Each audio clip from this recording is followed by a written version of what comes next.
Assalamualaikum warahmatullahi wabarakatuh. Alhamdulillahirabbil alamin. Wassalatu wassalamu ala asyrafil anbiya'i wal mursalin wa ala alihi wa sahbihi wa man tabi'ahum bi ihsan ila yaumiddin. Amma ba'd. Kaum muslimin dan muslimat jamaah salat maghrib yang dirahmati Allah tabaraka wa taala. Pada malam hari ini kita berada pada tanggal 12 atau 13 Rajab ya. Dan sebagaimana kita ketahui bahwa Rajab adalah termasuk di dalam kelompok bulan-bulan haram yang disebutkan oleh Allah tabaraka wa taala di dalam surat At-Taubah ayat yang ke-36, di mana Allah berfirman setelah a'udzubillahi minasyaitonir rajim, bismillahirrahmanirrahim, selanjutnya Allah berfirman, inna iddatasy syuhuri indallahi 12 syahran fi kitabillah yauma khalaqas samawati wal ard minha dzalikad dinul qayyim minha arba'atun hurum dzalikad dinul qayyim fala tazlimu fihinna anfusakum. Yang artinya adalah kata Allah tabaraka wa taala, ya sesungguhnya bilangan bulan ya, di sisi Allah dalam satu tahun itu ada 12 bulan. Itulah ketetapan Allah ya, yauma khalaqas samawati wal ard. Hal tersebut Allah tetapkan ketika Allah menciptakan langit dan bumi. Selanjutnya kata Allah, minha arba'atun hurum. Dari 12 bulan itu ada 4 bulan yang dinamakan dengan bulan haram. Selanjutnya kata Allah, fala tazlimu fihinna anfusakum. Janganlah kalian melakukan kezoliman di dalam bulan-bulan tersebut. Jemaah salat maghrib yang dirahmati Allah, apa itu bulan haram? Di At-Taubah ayat 36 ini Allah tidak jelaskan ya. Allah hanya sebutkan minha arba'atun hurum. Dari 12 bulan itu ada 4 bulan haram. Informasi tentang nama-nama bulan haram itu disebutkan oleh Rasul ya sallallahu alaihi wasallam dalam hadis yang diriwayatkan oleh Al-Imam Al-Bukhari dan Imam Muslim ya. Kata Rasul sallam, satu tahun itu ada 12 bulan ya. Di antara 12 bulan itu ada nama 4 bulan haram.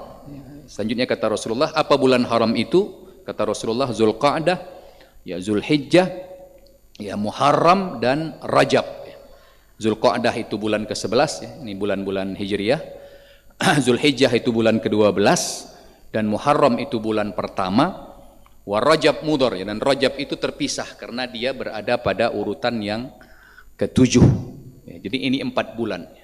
Informasi di At-Taubah 36 itu dijelaskan oleh Rasul sallallahu alaihi wasallam. Karena memang salah satu fungsinya hadis itu adalah menjelaskan apa-apa yang global dalam Al-Qur'an. Dan tentunya di dalam berislam kita tidak bisa hanya pakai Al-Qur'an saja, tapi harus pakai hadis. Dan dua ini tidak bisa dipisahkan antara Al-Qur'an dengan hadis Nabi sallallahu alaihi wasallam. Karena kita bisa cobakan, nggak mungkin seseorang sholat hanya pakai Al-Qur'an.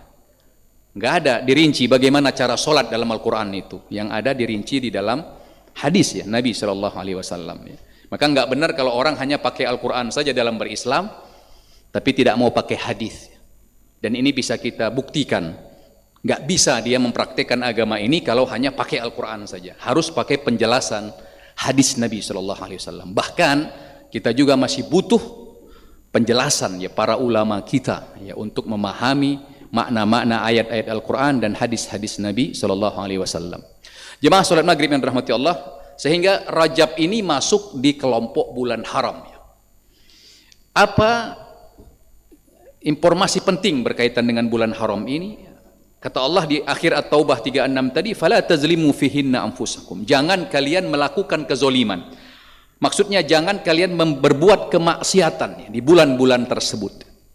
Kata Imam Ibnu Hajar dan juga para ulama yang lain, ya bukan berarti boleh melakukan kemaksiatan di bulan-bulan lain, tidak. Namanya kemaksiatan itu tidak boleh dilakukan kapanpun dan dimanapun. Tetapi ketika itu berada pada bulan-bulan haram, termasuk di dalamnya bulan Rajab, maka kemaksiatan yang dilakukan di bulan-bulan haram itu dosanya lebih besar. Ya, dilipat gandakan oleh Allah. Maka kita harus lebih berhati-hati di bulan-bulan haram tersebut. Ya, termasuk ini di bulan Rajab ini. Ya, jangan sampai melakukan kemaksiatan karena memang maksiat di bulan ini dosanya lebih besar lagi.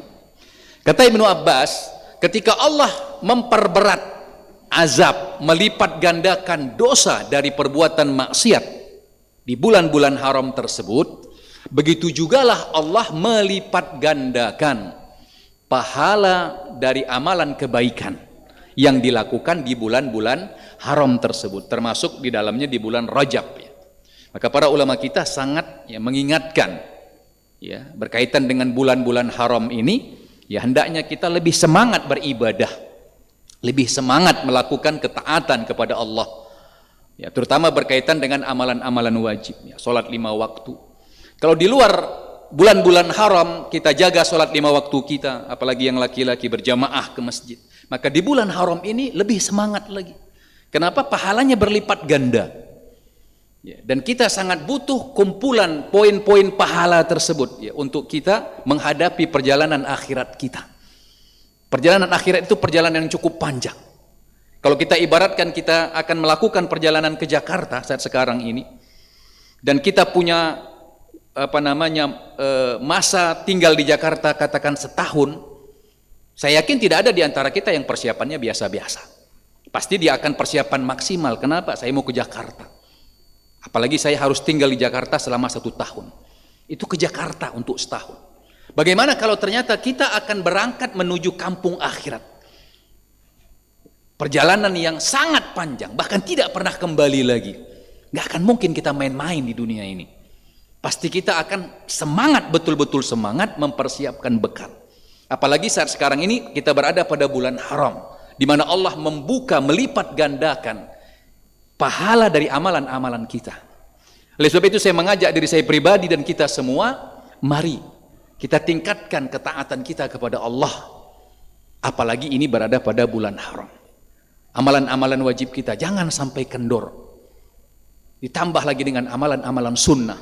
Bersedekah di bulan ini tentunya pahalanya lebih besar dibanding sedekah itu kita lakukan di luar bulan-bulan haram. Bacaan Al-Quran, puasa. Dan kita tidak pernah tahu apakah kita bisa bertemu lagi dengan bulan-bulan haram yang akan datang. Apakah kita akan bisa bertemu dengan bulan Ramadan? Kita tidak pernah tahu. Mungkin saja banyak saudara-saudara kita yang sudah meninggal. Dan bisa saja di antara kita dipanggil Allah sebelum berakhirnya bulan haram ini, bulan Rajab ini. Maka mari kita maksimalkan waktu kita untuk menambah ketaatan kita kepada Allah Tabaraka wa Ta'ala. Karena ini berada pada bulan haram, khususnya yang termasuk di dalamnya adalah bulan Rajab. Jemaah salat maghrib yang dirahmati Allah. Selanjutnya berkaitan dengan bulan Rajab ini ada beberapa pelajaran yang perlu kita perhatikan yang disebutkan oleh para ulama kita. Bulan Rajab secara khusus dia tidak punya keutamaan khusus. Karena ayat-ayat dan hadis-hadis yang berbicara tentang bulan Rajab itu keutamaannya itu berkaitan dengan bulan haram. Jadi Rajab ini pada dasarnya tidak punya keutamaan khusus. Kenapa dia jadi utama? Karena dia masuk dalam kelompok bulan haram. Berbeda misalnya dengan bulan Ramadan. Bulan Ramadan memang bulan itu punya keutamaan khusus, tidak ada kaitannya dengan bulan-bulan lain. Atau kita katakan 10 awal bulan Zulhijjah. Itu memang punya keutamaan khusus, 10 awal Zulhijjah itu. Tapi berbeda dengan Rajab, Rajab ini menjadi mulia karena dia masuk di dalam kelompok bulan haram.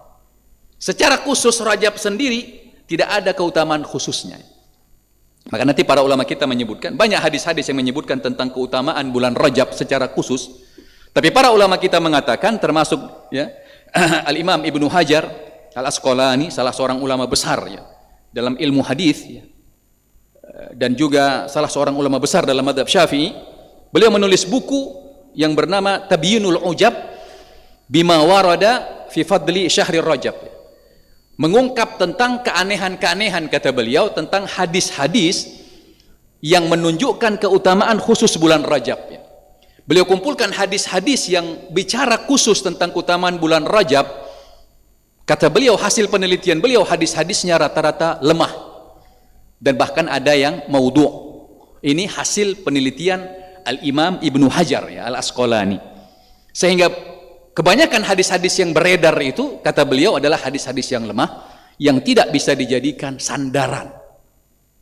Sehingga bulan Rajab itu, kata beliau, keutamaannya adalah kembali kepada bulan haram, bukan khusus sebagai bulan Rajab itu.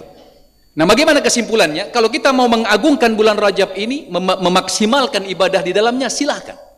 Tapi niat kita adalah memuliakan, mengagungkan bulan Rajab ini karena dia masuk dalam kelompok bulan-bulan haram.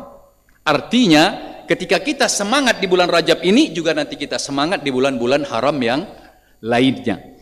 Yang kedua, silahkan memakmurkan, menghidupkan bulan Rajab ini dalam rangka menghidupkan bulan haram dengan amalan-amalan umum ya. Tidak ada amalan-amalan khusus di bulan Rajab ini. Ya, amalan umum sepertinya apa? Amalan-amalan lain yang memang disunnahkan oleh Rasul sallallahu alaihi wasallam. Termasuk di dalamnya misalnya salat 5 waktu, ya puasa, silahkan berpuasa di bulan Rajab ini. Ada puasa Senin Kamis, mari kita hidupkan. Ya, puasa 3 hari di bulan, 1 bulan di dalam bulan Hijriah, kita hidupkan. Ya, puasa Nabi Daud, ada solat duha, solat sunnah, ya, solat tahiyatul masjid, ada baca Quran, ya, silahkan dengan menghidupkannya dengan amalan-amalan, ya, amalan-amalan ini. Adapun berkaitan dengan secara khusus, misalnya sebagian hadis menyebutkan, ya, malam pertama bulan Rajab, siapa yang solat malam di dalamnya, maka akan diampuni dosa-dosanya seluruhnya. Malam kedua diampuni dosa-dosanya 10 tahun. Malam ketiga diampuni dosa-dosanya 1 tahun.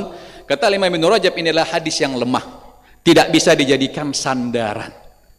Maka artinya silahkan mau sholat malam di bulan Rajab, silahkan niatkan sholat malam tanpa harus meyakini adanya keutamaan khusus ya dengan hadis-hadis tersebut. Jadi sekali lagi ya, intinya ya, kita bulan Rajab ini adalah masuk di dalam kalangan atau kelompok bulan-bulan haram yang kita diperintahkan untuk mengisinya dengan berbagai macam ketaatan kepada Allah.